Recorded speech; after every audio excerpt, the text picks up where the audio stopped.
pessoal, eu sou o Morita. Hoje eu tô aqui para avaliar o Fiat Cronos.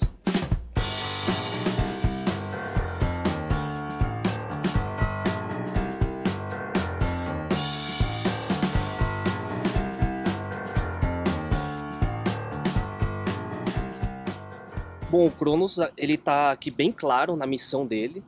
É um carro tipicamente italiano.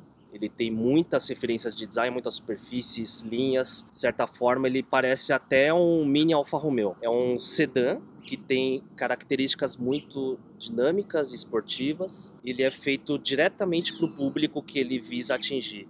Então você vê que ele tem linhas muito agressivas, muito contraste de luz e sombra, de superfície. Ao meu ver, até um pouco exagerado, só que para o Brasil ele vai funcionar muito bem. Ponto alto dele é essa traseira, foi muito bem definida essa questão de trazer essa essência de Alfa Romeo num Fiat.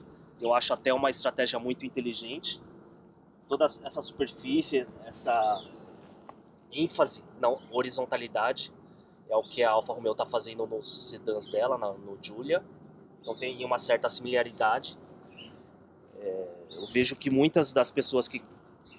O público-alvo desse carro, ele já admira o Giulia, então ele vai ter uma certa similaridade aqui nesse carro. Porém, obviamente, não tão bem acertado em função do package. É um carro para o Brasil muito menor, muito mais econômico. Então você percebe, por exemplo, aqui a falta de ênfase para fazer o carro sentado na roda. Sempre com aquela sensação de que a roda é pequena. Porque toda a massa da carroceria aqui é muito grande para uma roda pequena. Então aqui, como a gente já falou uma vez lá na Land Rover, você percebe que aqui é o contrário. Ele não tem uma valorização nessa área para a roda traseira. Essa área é onde fica bem nítido essa relação que eu falei do contraste de luz e sombra, os exageros que trazem, porém, vai ser bem visto aqui no Brasil, né? Você vê o contraste aqui de luz e a sombra aqui bem grande.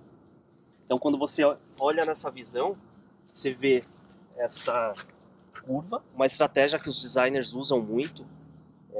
Aqui o highlight, você vê que essa área que depois da sombra vem atrair a luz aqui para atrair o olhar para baixo, para dar essa sensação do carro mais baixo e dividir a massa.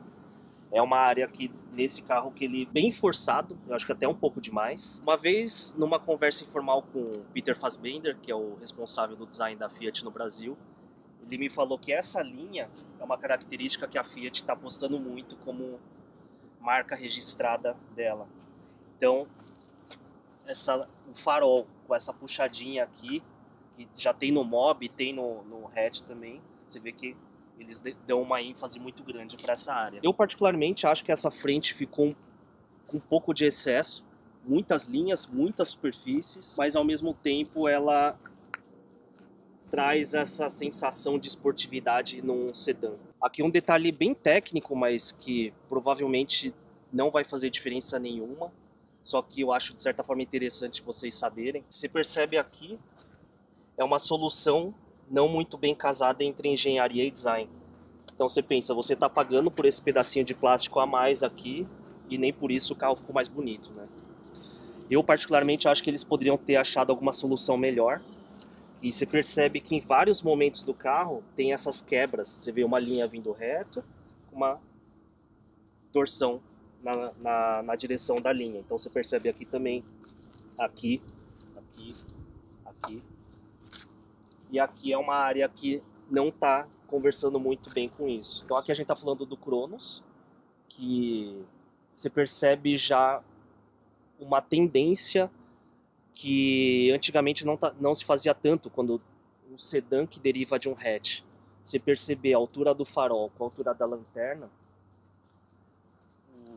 eles já começaram a trazer a traseira um pouquinho mais para baixo. É nítido, você olhando aqui no side view dele, que eles se preocuparam em não criar uma massa muito grande na traseira. Se olhar a altura da lanterna com a altura do farol, eles não tá que nem os sedãs antigos. Você percebe que tá tudo um pouquinho mais baixo. É um ponto bem interessante desse carro. É como eu já falei, esse alinhamento do farol com a lanterna, eles trazerem essa traseira um pouquinho mais baixa para tentar aliviar o peso. Outra parte que fica nítido essa tentativa de deixar ele mais fino, todo mais largo, é é com toda essa área preta aqui de baixo. Porque se você perceber, toda essa área daqui para baixo, ela pega muita luz, o que eu acho que ele poderia ter um pouquinho mais de sombra, mas eles compensaram com toda essa parte de plástico preta, que ficou muito bom. Bom, é isso aí, galera, valeu. Eu particularmente acho interessante essa pitadinha de Alfa Romeo que a Fiat está querendo trazer aqui para os nossos carros. Tá longe de chegar nisso, mas é um caminho. E para quem ainda não viu, acompanhe o teste que o Léo e o Dudu fez do Cronos. Valeu, valeu.